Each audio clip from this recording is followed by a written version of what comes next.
기독교의 영성은 십자가에서 시작합니다. 십자가 없는 기독교는 있을 수가 없습니다. 가끔 이단들이 어려움을 당한 교회들을 경매받아 자기들의 처소로 만들 때에 제일 먼저 하는 일이 십자가를 내리는 일입니다. 저들이 아무리 성경을 말하고 종말을 이야기해도 기독교가 아니기 때문입니다. 십자가를 내리는 이유는 십자가 앞에서는 누구도 내 마음대로 할 수 없기 때문입니다. 십자가 앞에서는 누구도 나를 주장할 수가 없습니다. 이단들의 이야기가 아니라 여러분의 목사 또한 삼가 살핌은 무엇인가 내 마음대로 하고 싶어 내 마음에서 생각해서 십자가를 내리고 있지는 않는가 돌아보곤 합니다. 십자가 없는 진리는 진리가 아닙니다. 십자가 없는 복음은 복음이 아닙니다. 십자가 없는 사명 또한 사명이 아닙니다. 십자가는 예수님이 오신 목적입니다. 우리 예수님 오셨던 목적 그대로 고난받으시고 죽으시기 위하여 예루살렘 성에 입성하셨습니다. 그 예수님을 마태복음 21장 9절에 보면 많은 사람들이 환영합니다. 이렇게요.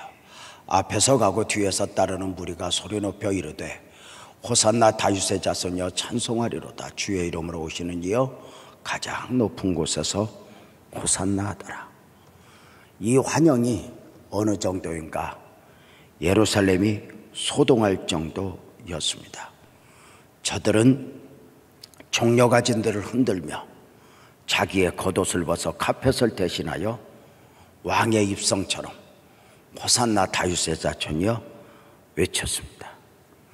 그러나 그 누구도 저들은 예수님 마음을 몰랐습니다. 저들만이 아니라 제자들도 모르고 있었습니다. 일찍이 베드로의 신앙 고백이 있었죠. 주는 그리스도시요 살아계신 하나님의 아들입니다. 고백 후에 우리 주님께서 마태복음 16장 21절에 주셨던 말씀이 있습니다. 이제 때가 되어 예루살렘에 올라가 많은 고난을 받고 죽임을 당하고 제3일에 살아나야 할 것을 제자들에게 비로소 나타내셨다. 성경을 보는 원리인데요, 참 이런 말씀은 소중한 것 같아요. 비로소 나타내셨다. 이 말은 내가 이제 죽을 거야, 고난받을 거야 알려주신 것이 아닙니다. 나타내셨다는 말은 계시하신 것입니다. 오직 믿음 안에서 은혜 안에서 볼 수 있고 믿음 안에서 은혜 안에서 이해가 가능한 예수님을 말씀하신 것입니다. 세례 요한이 봤던 예수 안에 예수입니다. 그러나 제자들은 그 예수를 알지 못했습니다. 그래서 절대로 이런 일이 있을 수 없습니다라고 외쳤던 것이었습니다. 십자가의 길은 주님 가신 길입니다. 하나님이 사람의 몸을 입고 그 이름 예수로 오신 것도 십자가를 지시기 위해서였습니다. 앞서 십자가의 길을 걸으신 주님은 나와 함께 가자 하셨고 그 복음 안에서 믿음의 후손들인 바울도 걸었고 베드로도 걸었고 주기철 목사님도 손양원 목사님도 걸었습니다. 십자가는 예수님을 믿고 따르는 자에게 절대 원칙입니다. 마태복음 16장 24절 또 10장 38절에 보면 누구든지 나를 따라오려거든 자기를 부인하고 자기 십자가를 지고 나를 따를 것이니라. 자기 십자가를 지고 나를 따르지 않는 자도 내게 합당하지 아니하다 하셨습니다. 왜 십자가를 져야 하는가? 십자가가 왜 그렇게 중요한가? 여러분의 가슴에, 여러분의 생각에 혹시 십자가가 흐려져 있지는 않습니까? 개인적으로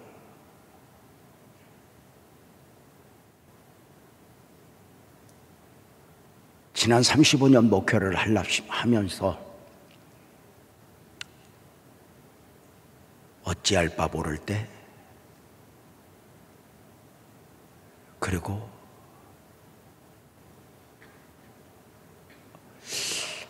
내 힘으로 감당되어지지 않을 때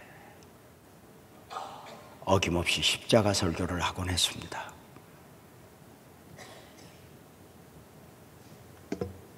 십자가 앞에 스스로 서기 위해서, 십자가 앞에서 나를 점검하기 위해서, 그 십자가 앞에서 나는 누구인가? 나는 누구여야 하는가? 나는 무엇으로 사는 사람이어야 하는가를 또 한번 점검해 보는 것이었습니다. 아무리 그 모양이 화려해도 십자가가 없다면 절대로 온전한 것일 수 없습니다. 우리의 신앙이, 우리의 고백이, 우리의 사명이 십자가 앞에서 증명을 받아야 합니다. 예수님의 제자 베드로의 고백이 얼마나 멋진지 아시죠? 요한복음 13장 37절에 보면은 주를 위하여 내 목숨을 버리겠습니다 라고 고백합니다. 대단한 것입니다. 마가복음 14장 29절 또 31절, 누가복음 22장 33절에 보면 다 주를 버릴지라도 나는 그럴 것이 아닙니다. 내가 주와 함께 죽을지언정 주를 부인하지 않겠습니다. 내가 주와 함께 오게도 죽는 데에도 가기를 각오합니다. 정말 멋진 고백이거든요. 그런데 이 멋진 고백이 당시 예수님에게도, 오늘을 살아가는 저와 여러분에게도 인정을 받지 못하고 있습니다. 그 이유가 뭘까요? 베드로의 화려한 고백에 주를 위하여 죽겠다 별 고백을 다해도 십자가의 고비를 넘기지 못했기 때문입니다.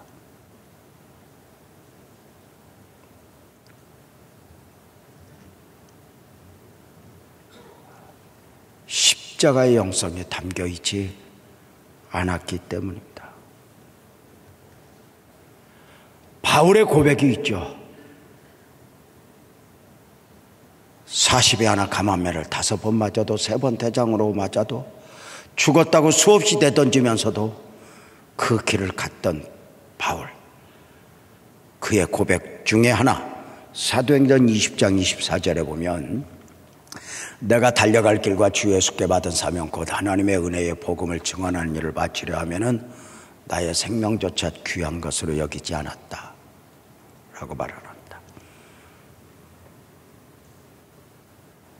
바울의 신앙 고백이 우리 가슴 속에서 따끈따끈해지는 이유가 무엇일까? 이 안에는 십자가가 담겨있기 때문입니다. 십자가를 품고 있었기 때문입니다. 우리의 고백이 과연 십자가의 고갯길을 넘을 수 있겠는가? 우리의 다짐이, 우리의 각오와 결단이 골고다 십자가 언덕길을 과연 오를 수 있는가?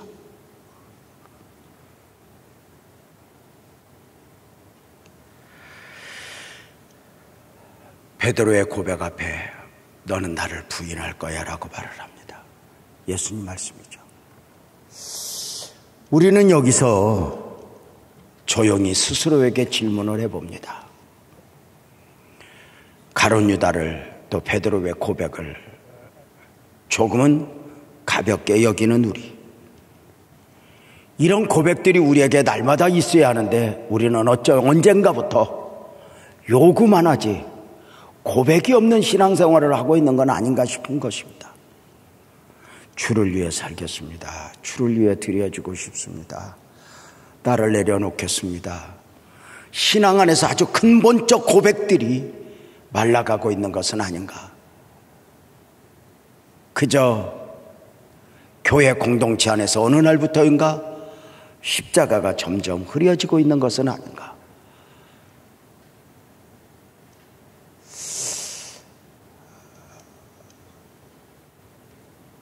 종종 부모와 자식을 이야기할 때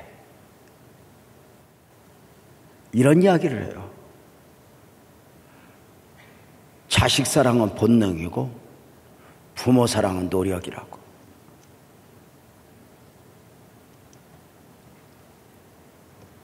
자식 사랑은 본능이에요. 그건 누구도 부인할 수 없어요. 그러나 부모 사랑은 노력이죠. 선택이라는 말이 아니에요. 우리가 구원을 받았고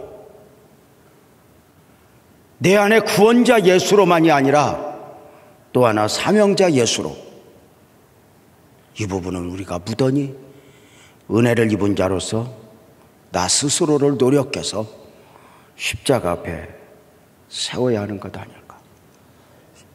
여러분의 신앙에는 십자가가 담겨 있습니까? 우리는 예배 시간마다 사도신조를 신앙으로 고백합니다. 전능하신 창조주 하나님을 내가 믿습니다. 고백하면서 말입니다. 기독교 역사는 많은 신조들이 있지만 이 사도신조만큼 사랑을 받는 신조가 별로 없습니다.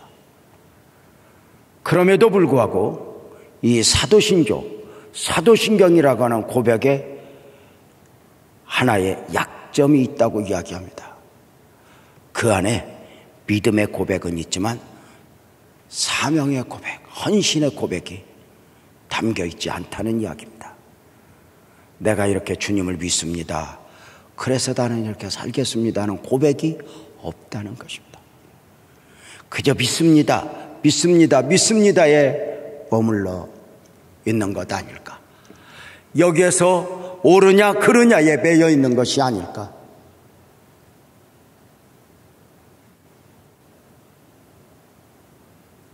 십자가 앞에서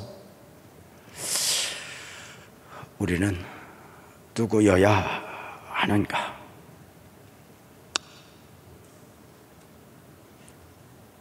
예수님은 십자가의 길을 말씀하셨습니다. 근데 쉽지 않아요. 예수님 스스로도 마찬가지잖아요. 나는 고난받으러 왔다, 죽으러 왔다 말씀하셨으면서도 정작 그 십자가에게 가까워지면서 거절하고 싶은 거죠. 그래서 잘 아시는 대로 겟세마네 동산의 예수님의 기도에 보면 마태복음 26장 39절에 보면 이렇게 말씀해요. 내 아버지여 만일 할만하시거든 이 잔을 내게서 지나가게 하옵소서. 그러나 나의 원대로 마옵시고 아버지의 원대로 하옵소서.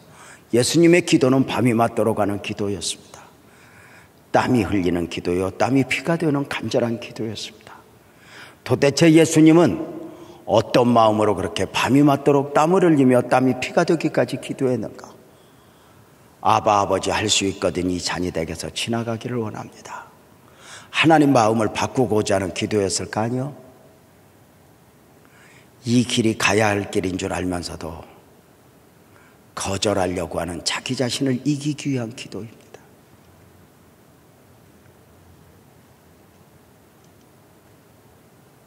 나를 이기기 위한 기도가 그만큼 힘든 겁니다.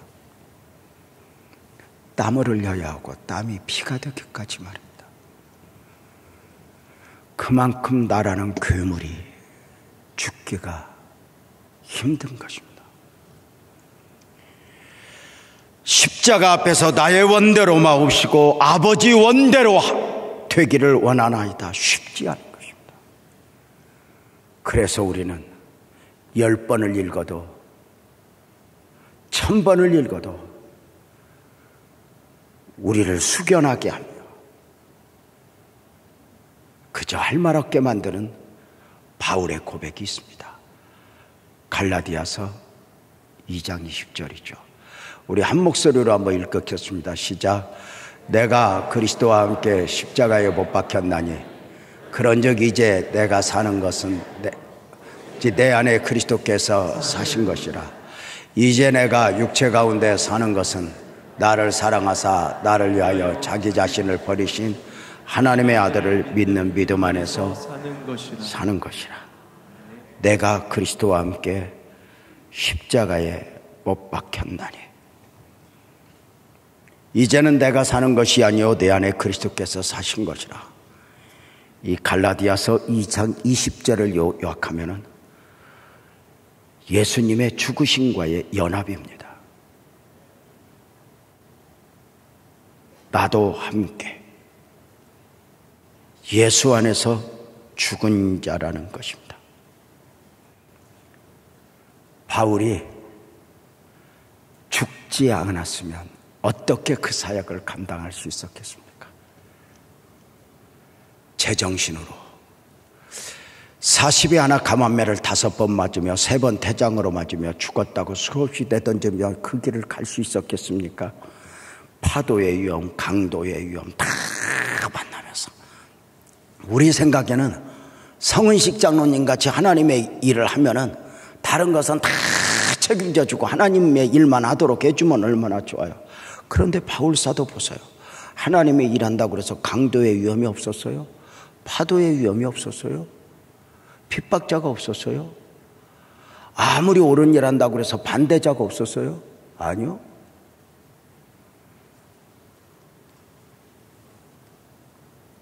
더 거친 바람을 안고 그 길을 가야 한다. 내가 그리스도와 함께 십자가에 못 박혔나니 이 고백은 어쩌면 그냥 나온 고백이 아닌 거죠.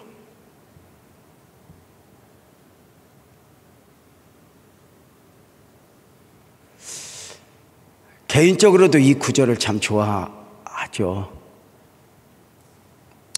언젠가 우리에게 주신 말씀을 갈라디아서 2장 20절로 받고 거의 매일 이 노래를 한 번씩 불렀던 기억이 있네요. 우리 다 함께 2장 20절 노래로 한번 고백해 봅시다.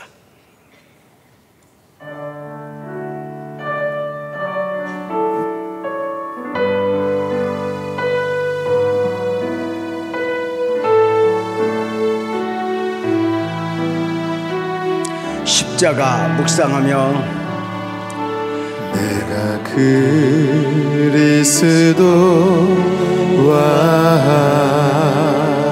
함께 십자가에 못 박혔나니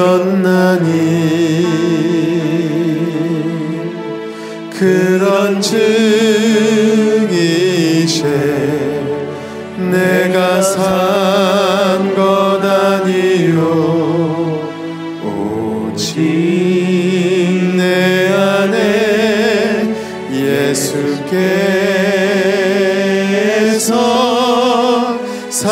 사신 것이라. 이제 내가 육체 가운데 사는 것은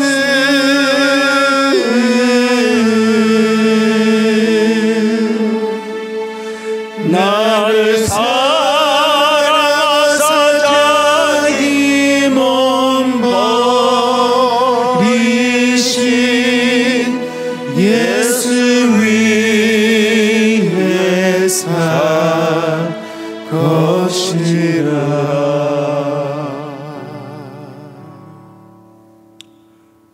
이겼던 기억 말고, 내가 얼마나 옳았었는가의 기억 말고 다 내려놓고 십자가를 내 안에 걸고 빛나게 해봤던 적은 있으십니까?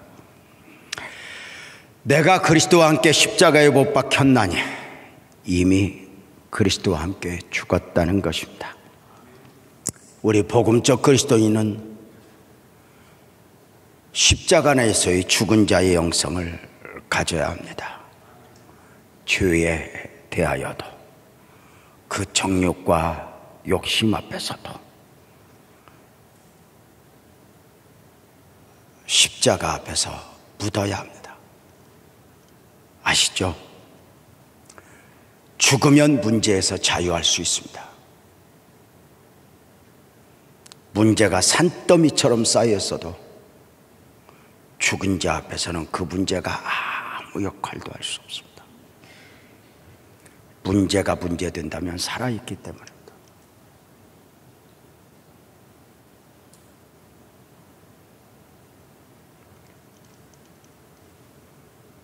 (35년) 동안 교회를 받들어 섬겨오면서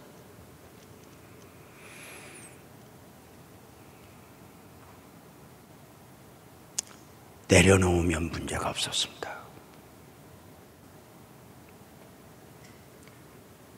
은혜는 물과 같아서 낮은 곳을 향하여 오릅니다.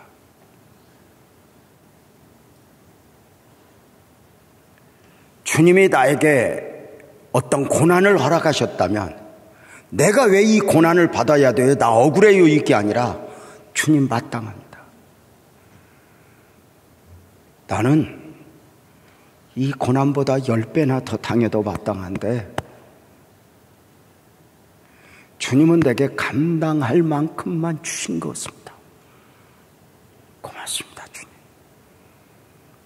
그래서 십자가의 영성은 마땅하옵니다라고 고백을 합니다. 어떤 문제가 있을 때 십자가의 영성은 특징이 있어요. 그 문제를 상대에게서 찾으면 원망과 불평이 있어요. 그 문제를 내 안에서 찾으면 자존감이 무너져요. 해답은 상대에게도 내 안에도 없어요. 주파수를 하나님께 맞추고 주 예수 그리스도 안에 있는 해답을 또 한번 구하는 것이죠.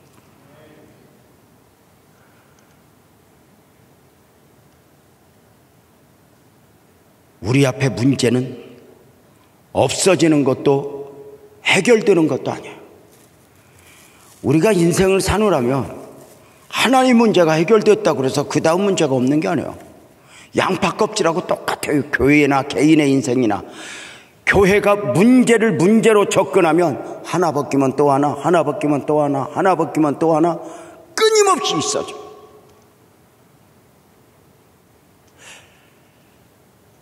그래서 하나를 문제 삼으면 둘, 셋, 넷, 늘 문제를 삼게 돼요.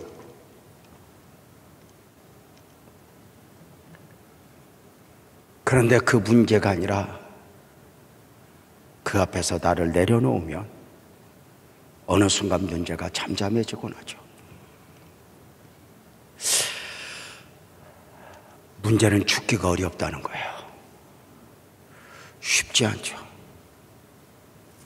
이미 죽었는데 자꾸 살아나려는 거예요. 바울 사도의 고백이 있었죠. 고린도전서 15장 31절, 9장 27절. 나는 날마다 죽는다. 내가 내 몸을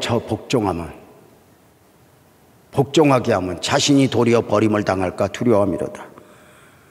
날마다 죽는다. 내 몸을 쳐서 복종시킨다. 왜 그럴까요? 예수 안에서 죽은 자이면서도 독버섯처럼 내가 살아나기 때문입니다. 순간 한마디 하고 싶고 따지고 싶고 변명하고 싶고. 제가 우리 동역자들에게 수없이 이야기하거든요. 혹시라도 성도들하고 의견 충돌이 있어지면 변명하려고 애쓰지 말라고. 근데 어느 날 내가 변명을 하고 있는 거예요. 이게 싫은 거예요.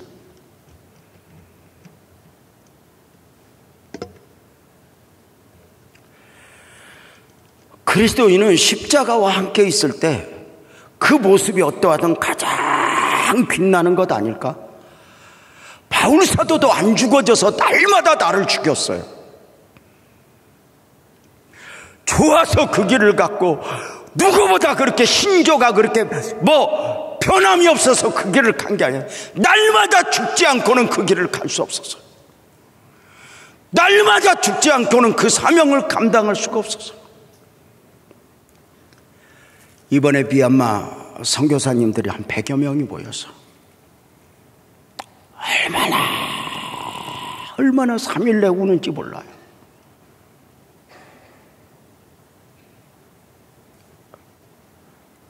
그리고 마지막 날 목사님 제가 또 죽어가겠습니다. 다 내려놓고 가겠습니다.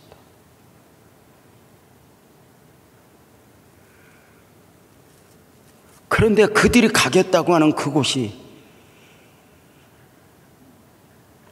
미얀마가 우리 한반도 7배 땅이에요. 여기서 부산도 먼데 그거보다 몇 배나 한국 사람 하나도 없는 거. 그곳에서 7시간 차 타고 10시간 차 타고 한국말로 설교도 하고 싶어서 왔대요. 한국말 하고 싶어서.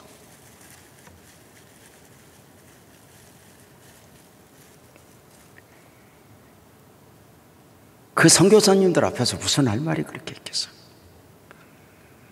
그런데 그 선교사님들이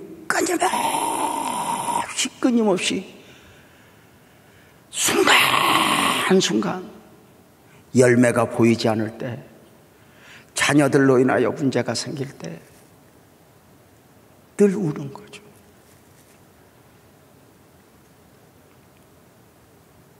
도망하고 싶고 거절하고 싶고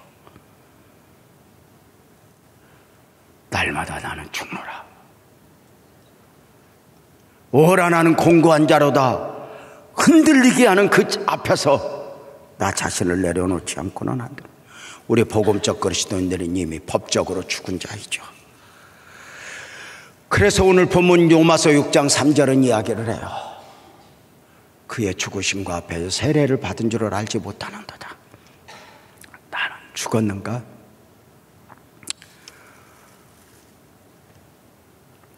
죽으심과의 연합된 자의 영성은 어디에 있을까요? 그 처음이 내가 사는 것은 내가 사는 것이 아니게 되어야 합니다.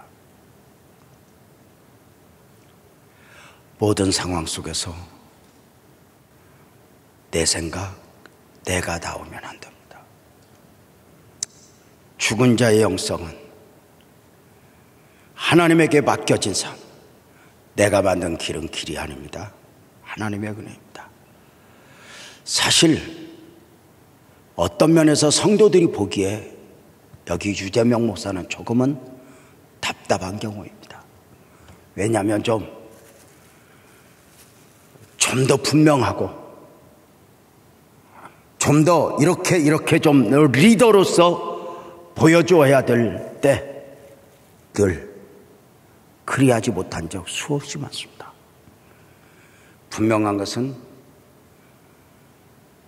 내가 만든 길은 길이 아니다 라고 생각하면서 여기까지 와서 늘 처음 개척할 때부터 하나님이 주시는 것을 받고 싶었습니다. 하나님, 대한민국에 하나도 없는 교회 이름 하나 주세요.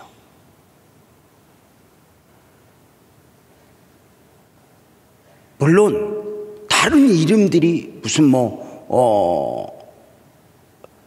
가볍다 이런 말씀을 드리는 게 아니에요. 그러나 분명한 것은 그 이름이 어떠하든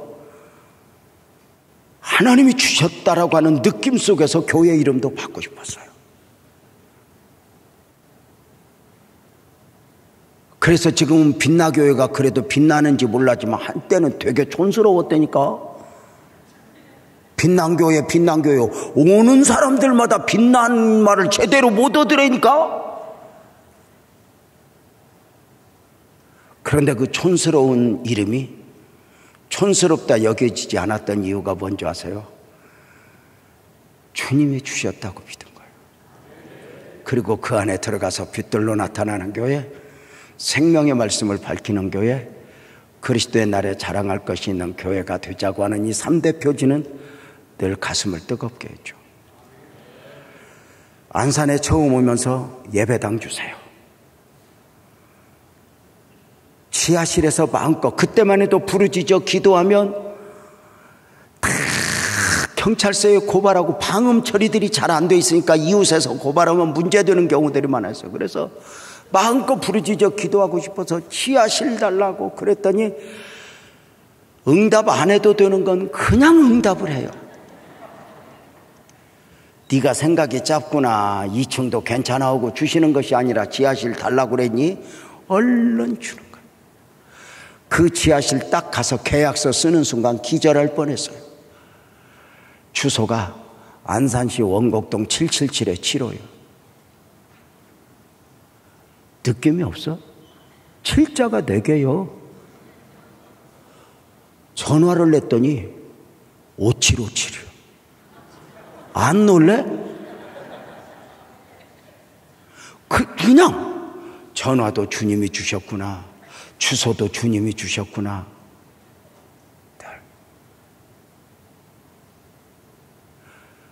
지하실에서 여기가 물나니까 힘들어서 이사 가야지, 이게 아니라 하나님 이곳에 부흥을 주세요.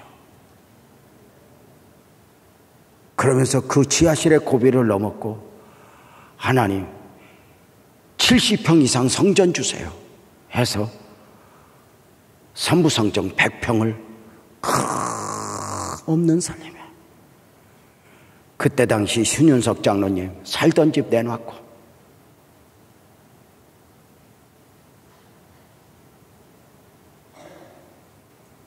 추윤호 집사님 그 가게 하면서 목사님 1000만 원 여기 있어. 그때 당시에 원곡동 아파트가 900만 원이었어요.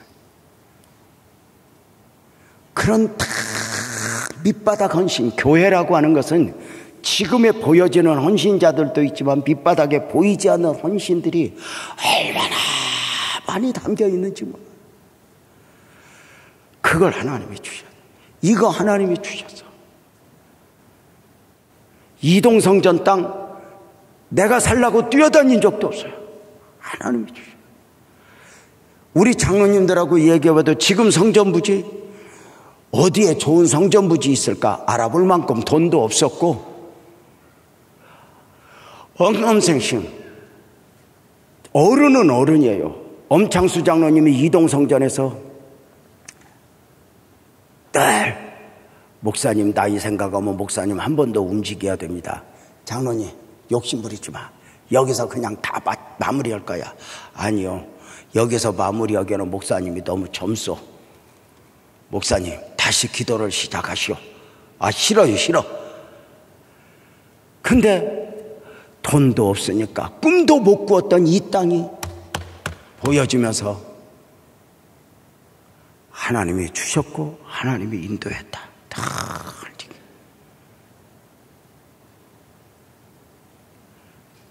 사랑하는 여러분, 내 마음대로 되지 않을 때, 내 생각과 다를 때 또 십자가 붙들고 하나님의 결국을 믿는 영성이 로마서 8장 28절에 보면은 모든 것이 합력하여 선을 이룬다고 믿는 것이죠. 그래서 늘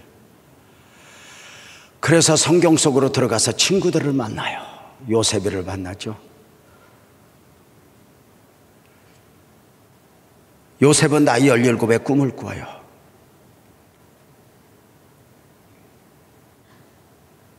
요셉의 꿈을 우리가 주목하는 이유는 요셉의 꿈은 하나님이 주신 것이기 때문에 그래요. 요셉의 꿈은 요셉의 출세나 성공이 아니에요. 앞으로 20년 후에 있게 될 인류의 대기근을 앞두고 생명 구원의 계획을 세우신 하나님이 꿈을 통해 요셉의 인생에 개입하신 거죠. 요셉이 사는 것은 요셉이 사는 것이 아니어야 했어요. 시련이 거듭됐죠. 노예 생활 10년, 종살이 3년. 13년 만에 17의 노예로 팔려갔던 그가 30살에 애굽의 총리가 돼요. 개인적으로는 요셉이가 총리 되기 전보다는 총리 되고 나서가 더 대단한 것 같아요. 힘이 없을 때는 누구나 믿음일 수 있어요. 그러나 남보다 힘이 있을 때, 누가 내 말을 따라줄 때 우리는 잘못하면 어느 순간 믿음이 아니게 될 수 있는 거죠. 요셉이 대단한 것은 총리 되고서도 9년 동안 아버지를 찾아가지 않은 거예요. 얼마나 그 아버지가 보고 싶었는데.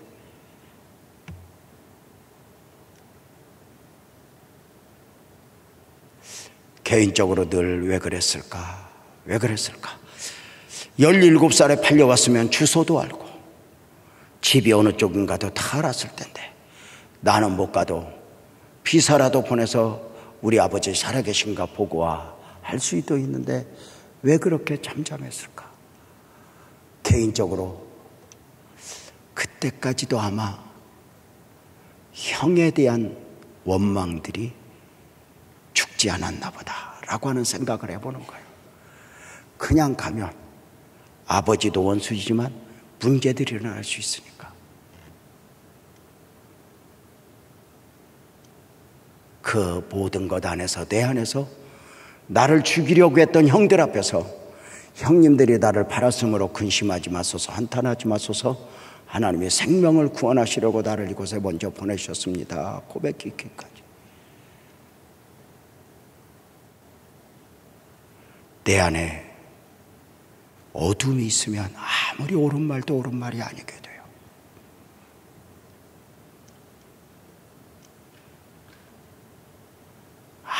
큰 것도 큰 것이 아니게 돼요.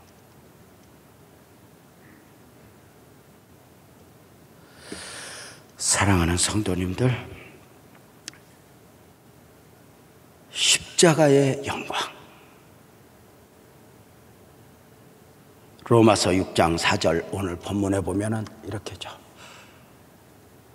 그리스도를 죽은 자 가운데서 살리심과 같이 우리로 또한 새 생명 가운데서 행하게 하려 하심이라. 내가 죽으면 그리스도 안에서 내가 다시 사는 것이죠. 우리의 죽음은 날마다의 죽음이야. 날마다의 영적 싸움이야. 우리가 뭐 욕심 없어요? 우리가 뭐 누리고 싶은 마음 없어요? 순간순간 이 독버섯처럼 살아나고자 하는 이런 것들을 끊임없이 싸우지 않으냐. 여러분의 목사 또한 그 싸움을 싸우지 않고는 나도 모르게 목사가 아닌 듯한 느낌을 가질 때가 많아요. 그래서 참 제가 좋아하는 말씀들 많이 있는데, 다윗이 사울의 옷을 입고 익숙치 않았다, 이 말이 저는 그렇게 좋아요. 골리앗과 싸우러 가려고 하니까 사울이 다윗아 이리 와, 그냥 가지 말고 이 옷 입어, 이 칼 들고 가. 익숙치 않았대요. 왜요? 사울의 옷이 커서? 아니, 자기 방식이 아니었으니까.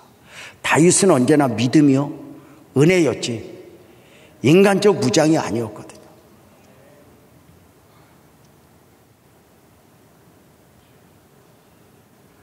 우리가 성도들을 보면서도 좀 더 은혜였으면 좋겠다, 바람이 있죠.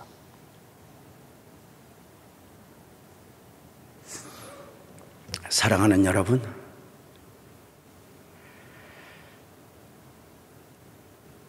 우리가 죽는 이유는 새 생명 가운데서 행하게 하려 함이라라고 말해요. 좀 거듭난 사람처럼, 구원받은 사람처럼, 하늘을 품은 사람처럼, 생각지 못하게 누군가가 이렇게 예쁜 말을 하면 저 사람 어떻게 저렇게 예쁜 말을 해? 그럼 거듭났잖아, 구원받았잖아, 하나님의 은혜 알잖아.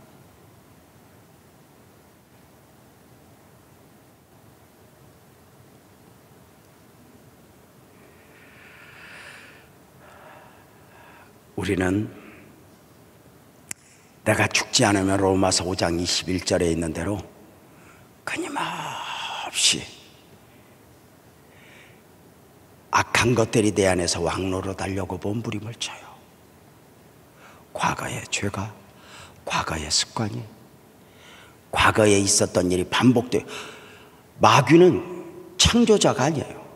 그래서 내게 있던 과거에 나를 구렁텅이에 빠뜨렸던 것들이 끊임없이 반복해서 나를 구렁텅이에 빠뜨려요.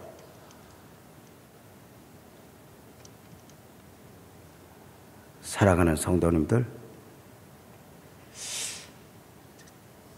저는 오늘 사실은 이 십자가의 말씀을 한 주간 내내 묵상하면서 우리 성도들에게 은혜를 끼침도 있지만 오늘은 나 자신에게 하는 설교다라고 한 마음으로 다지곤 했어요. 늘 십자가 설교할 때마다 그래요.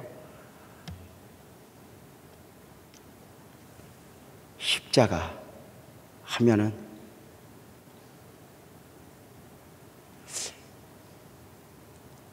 이단처럼 십자가를 내리는 이유는 내 마음대로 할 수 있습니까? 십자가, 갈라디아서 5장 24절 또 6장 14절에 보면은 바울의 또 하나의 고백이 이렇게 나와요. 그리스도 예수의 사람들은 육체와 함께 그 정욕과 탐심을 십자가에 못 박았다. 기도하는 거죠. 주여, 유재명의 탐심을, 유재명의 정욕을 십자가에 못 박게 하소서. 이게 절대 권리죠. 누구 말하는 게 아니라 나를 말하는 거죠. 그러나 내게는 우리 주 예수 그리스도의 십자가 외에는 결코 자랑할 것이 없으니 그리스도로 말미암아 세상이 나를 대하여 십자가에 못 박히고 내가 또한 세상에 대하여 그러하다.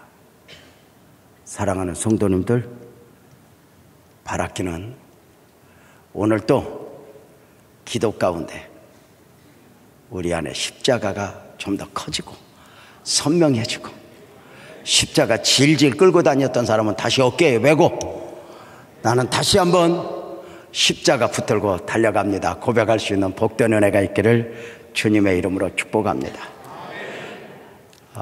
오늘 설교 서론에서 했던 고백이 있는데요, 다시 한번 제가 읽고 오늘 설교 마치려고요. 십자가 없는 진리는 진리가 아닙니다. 십자가 없는 복음은 복음이 아닙니다. 십자가 없는 사명도 사명이 아닙니다.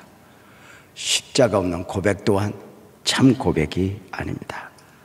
십자가는 예수님이 오신 목적이고, 그리고 내가 살아가야 할 이유입니다. 십자가 안에 다 해답이 있습니다. 다음 세대를 준비하는 우리 교회도 무슨 일이 얽히면 십자가 딱 떼놓고 그 앞에서 다 부복하면 주님이 주신 더 큰 은혜를 품을 수 있다는 사실을 기억하며, 또 한번 십자가 없는 진리는 진리가 아니다, 십자가 없는 복음은 복음이 아니다, 십자가 없는 사명도 사명이 아니다, 십자가 없는 고백도 고백이 아니다. 십자가를 잃어버리진 않았습니까? 적어도 이 밤에 십자가가 다시 한번 커지고 선명해지는 복된 은혜가 가득하길 주님의 이름으로 축복하면서 우리 모두 자리에서 일어나서 이 찬송하고 우리 기도하도록 그렇게 하겠습니다.